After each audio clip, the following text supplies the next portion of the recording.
সৰ্বপ্ৰথমে মহান ঈশ্বৰক ধন্যবাদ দিছোঁ আৰু জিহুৱাজিৰি ইউটিউব চেনেলৰ সকলো শ্ৰোতাবৃন্দক মোৰ তৰফৰ পৰা প্ৰভু যীশুৰ পবিত্ৰ নামত নমস্কাৰ জনাইছোঁ। আজি এটা সুকীয়া বিষয় এটা আপোনালোকৰ আগত লৈ আহিছোঁ, যাতে এই বিষয়টোৰ যোগেদি আপোনালোকে কিবা এটা শিকিব পাৰিব, আত্মিকভাৱে আগুৱাই যাব পাৰিব। আৰু এই বিষয়টো হৈছে যে আমি বাইবেল কেনেকৈ পঢ়িব লাগে আৰু বাইবেল পঢ়াৰ যিবিলাক নিয়ম হয় সেই নিয়মবিলাকৰ ওপৰত মই কেইটামান পইণ্ট লৈ আহিছোঁ আৰু সেই পইণ্টবিলাক আজি আমি আলোচনা কৰিম। প্ৰথমটো পইণ্ট হৈছে, যেতিয়া আমি পবিত্ৰ শাস্ত্ৰখন খুলিম তেতিয়া আমি প্ৰাৰ্থনাৰে আৰম্ভ কৰিব লাগে। প্ৰিয়সকল, প্ৰাৰ্থনা নকৰাকে অপেন কৰিব নালাগে। মই এনেকুৱা কোৱা নাই যে আপুনি লং প্ৰেয়াৰ কৰিব, দীঘলীয়া প্ৰাৰ্থনা কৰিব, এনে নহয়।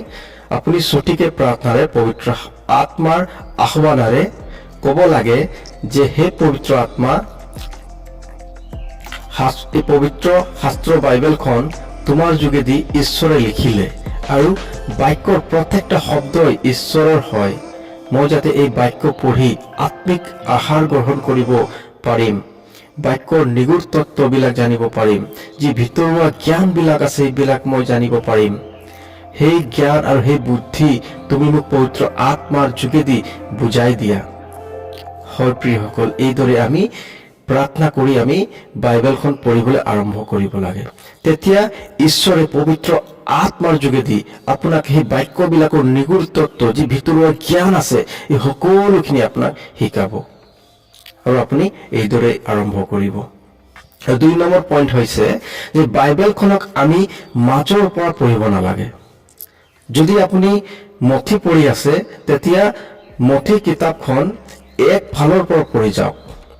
1 নম্বৰ অধ্যায়ৰ পৰা আপুনি 24 নম্বৰ অধ্যায়লৈকে, 28 নম্বৰ অধ্যায়লৈকে, আৰু যদি আপুনি আদি পুস্তক পঢ়ি আছে তেতিয়া 1 অধ্যায়ৰ পৰা 50 অধ্যায়লৈকে ক্ৰমান্বয়ে পঢ়ি যাওক। আপুনি এদিন আপুনি মঠি 1 অধ্যায় পঢ়িলে, এদিন আপুনি লুক পঢ়িলে, এদিন আপুনি যোহন পঢ়িলে, এনেকুৱা নকৰিব প্ৰিয়সকল।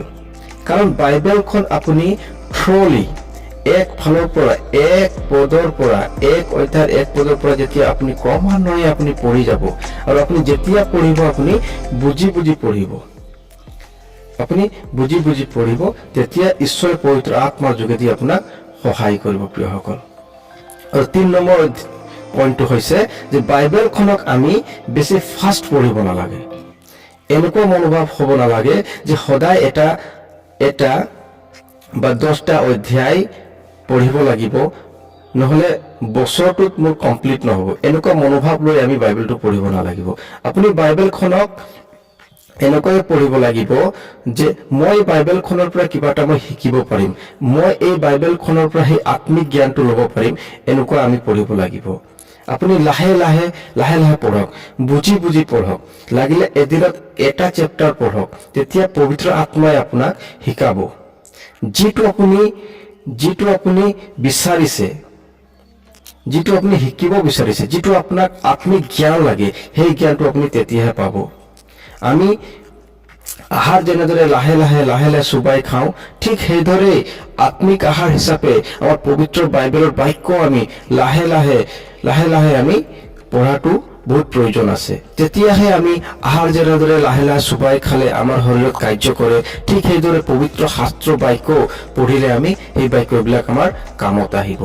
কাৰণ আপোনালোকে জানে যে মথিয়ে লিখা শুভবাৰ্তা 4 অধ্যায় 4 পদত ঈশ্বৰে এনেদৰে কৈছে যে মানুহ কেৱল পিঠাৰে নিজিব, ঈশ্বৰৰ মুখৰ পৰা ওলোৱা পবিত্ৰ বাক্যৰ যোগেদিহে জীৱ বুলি শাস্ত্ৰই আমাক কৈছে। গতিকে আজি আমি দৈনন্দিন জীৱনত, আজি আমাৰ শৰীৰটোক জীয়াই ৰাখিবৰ কাৰণে, শৰীৰটোক আমি গ্ৰ' কৰিবৰ কাৰণে আমি দৈনন্দিন আহাৰ গ্ৰহণ কৰি আছো প্ৰিয়সকল। আৰু সেইদৰে আজি আমাৰ আত্মিক জীৱনটোক আমি জীয়াই ৰাখিবৰ কাৰণে, ছাৰ্ভাইভ কৰিবৰ কাৰণে, শক্তিশালী কৰিবৰ কাৰণে দৈনন্দিন আমি প্ৰভুৰ বাক্য আমি গ্ৰহণ কৰিব লাগিব। আৰু সেই বাক্য আমি শ্ল'লি যেনেদৰে আমি আহাৰ লাহে খাওঁ, টেষ্ট লৈ পেলাই খাওঁ, সেইদৰে আমি প্ৰভুৰ বাক্য আমি শ্ল'লি লাহে পঢ়ি বুজি পেলাই জ্ঞানেৰে ঈশ্বৰৰ পবিত্ৰ আত্মাৰ যোগেদি আমি তাক গ্ৰহণ কৰিব লাগিব প্ৰিয়সকল। তাৰপিছত 4 নম্বৰ পইণ্টটো হৈছে যে বাইবেল কেতিয়াও আনক দেখাবৰ কাৰণে পঢ়িব নালাগে। আনৰ কাৰণে পঢ়াটো ৰং বিষয় হয়, ৰং কনচেপ্ট হয়। এইটো কেতিয়াবা এনেকুৱা হয় যে স্বামীয়ে যদি বাইবেল পঢ়ি আছে আৰু এনেকুৱা এটা বাক্য পালে যে তাতে লিখা আছে সেই ভাৰ্যাবিলাক তোমালোক স্বামীৰ অধীনত থাকিবা। আৰু এটা এনেকুৱা সময় হয় যে ভাৰ্যাই যদি বাইবেল পঢ়ি আছে তেতিয়া সি যদি এনেকুৱা বাক্য এটা পায় যে স্বামীবিলাক নিজ নিজ ভাৰ্যাক প্ৰেম কৰা, তেওঁলোকক তিতা ব্যৱহাৰ নকৰিবা। আৰু কেতিয়াবা এনেকুৱা হয় যে স্বামী ভাৰ্যাই দুইজনে বাইবেলখন পঢ়ি আছে আৰু তেতিয়া বাক্য এটা পালে সেই সন্তানসকল নিজৰ নিজৰ পিতৃ মাতৃক সন্মান কৰিবা। এইদৰে আনক দেখাবৰ কাৰণে আমি বাইবেলৰ বাক্য পঢ়িব নালাগে।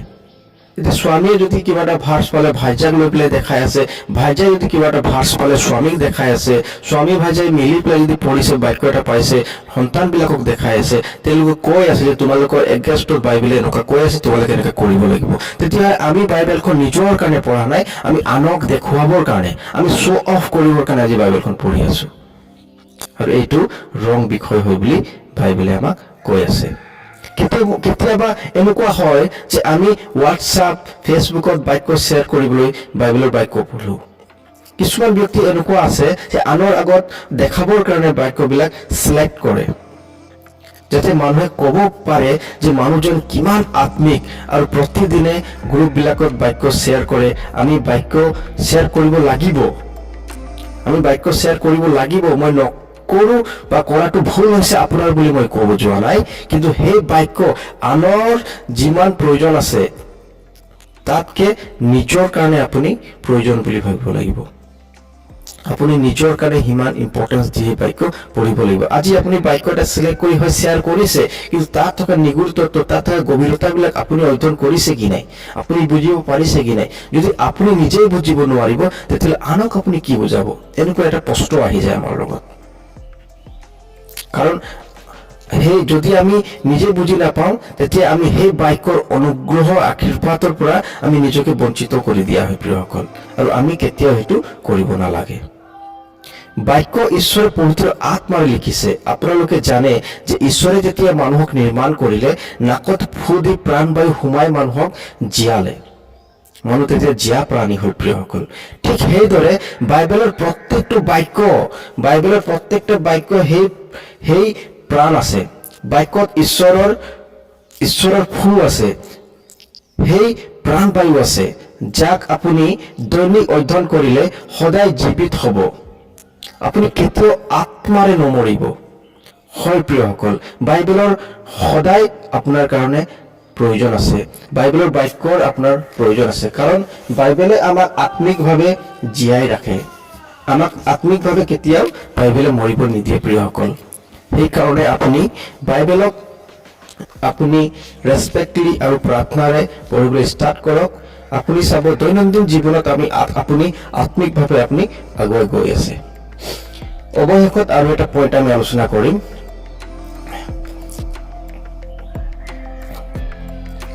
আপুনি যেতিয়াই বাইবেল পঢ়িব নিজৰ লগত এটা নোটবুক বা বহি ৰাখিব, যাতে যি বিষয় আপুনি বুজি নাপালে সেই বাক্যটোৰ কাৰণে আপুনি সেই বাক্যটো বুজিবৰ কাৰণে বাইবেলৰ ওপৰত আপুনি এটা নোটবুক ৰাখিব আৰু তাতে মেনশ্যন কৰি যাব যে এই বাক্যবিলাক আপুনি বুজি পোৱা নাই। প্ৰত্যেক দিনে আপুনি যেতিয়া নোটবুক বনাব তেতিয়া আপুনি লিখি যাব সেই পইণ্টবিলাক। আপুনি অৱশেষত কি কৰিব, যেতিয়া আপুনি বাইবেল পঢ়ি শেষ কৰিব তাৰপিছত আপুনি প্ৰাৰ্থনা কৰিব ঈশ্বৰৰ আগত যে হে প্ৰভু, মই সেই বাক্যবিলাক, সেই তোমাৰ নিগুড় তত্ত্ববিলাক মই বুজিব পৰা নাই।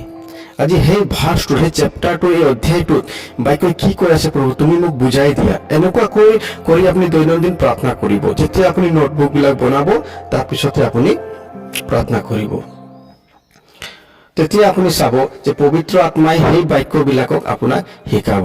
কাৰণ ঈশ্বৰে কোনোবা এটা প্ৰগ্ৰেমত বা ঈশ্বৰৰ কোনোবা এজন দাস বা দাসীৰ যোগেদি সেই বাক্যবিলাক যিবিলাক আপুনি বুজি পোৱা নাছিলে সেই বাক্যবিলাক আপোনাক শিকাই দিব। তেতিয়া আপুনি অনুভৱ কৰিব পাৰিব যে হয়, এই বাক্যটো মোৰ কাৰণে হয়, ইয়াৰ মই অৰ্থবিলাক বুজি পোৱা নাছিলো, ইয়াৰ নিগুড় তত্ত্ববিলাক মই জনা নাছিলো, কিন্তু বাক্য মনত থাকিব আৰু কিন্তু আমি সেই বিষয়বিলাক তেতিয়া অনুভৱ কৰিব পাৰিম যে আজি যিটো বাক্য মই লিখি ৰাখিছিলো নোটবুকত সেই বাক্যটো এইটোৱে হয় বুলি আমি তেতিয়া ৰিচিভ কৰিব পাৰিম, উপলব্ধি কৰিব পাৰিম প্ৰিয়সকল। আৰু সেই বাক্যবিলাকৰ যোগেদি আপুনি আত্মিকতাত বৃদ্ধি হ'ব পাৰিব আৰু আপোনাৰ আত্মিক যি জীৱন সেই আত্মিক জীৱন দৈনন্দিন যদি আপুনি বাইবেল এনেদৰে অধ্যয়ন কৰে সেই আত্মিক জীৱন আপোনাৰ বহুত গুণে আগুৱাই যাব আৰু আপুনি প্ৰভুত এজন শক্তিশালী সেৱক হিচাপে আপুনি নিজকে গণিত কৰিব পাৰিব প্ৰিয়সকল কাৰণ আমি যদি বাইবেল অধ্যয়ন নকৰিম আমাৰ যদি বাক্য জীৱনত নাথাকিব তেতিয়াহ'লে আত্মিকভাৱে আমি দুৰ্বল হৈ পৰিম প্ৰিয়সকল আৰু যাৰ জীৱনত বাক্য নাই তাৰ জীৱনত ঈশ্বৰৰ আত্মা নাই সেই বাক্য আমাৰ জীৱনত থকাটো খুবেই প্ৰয়োজন আছে গতিকে আজি মই বাইবেলৰ ওপৰত কেইটামান বিষয় আপোনালোকৰ আগত ৰাখিলোঁ এই বিষয়বিলাক আপোনালোকে শুনিলে আৰু আপোনাৰ লগৰ বন্ধুসকলৰ আগত শ্বেয়াৰ কৰিব যাতে তেওঁলোকৰ বিষয়বিলাক শিকিব পাৰিব আজিলৈ ইমানেই ধন্যবাদ আমেন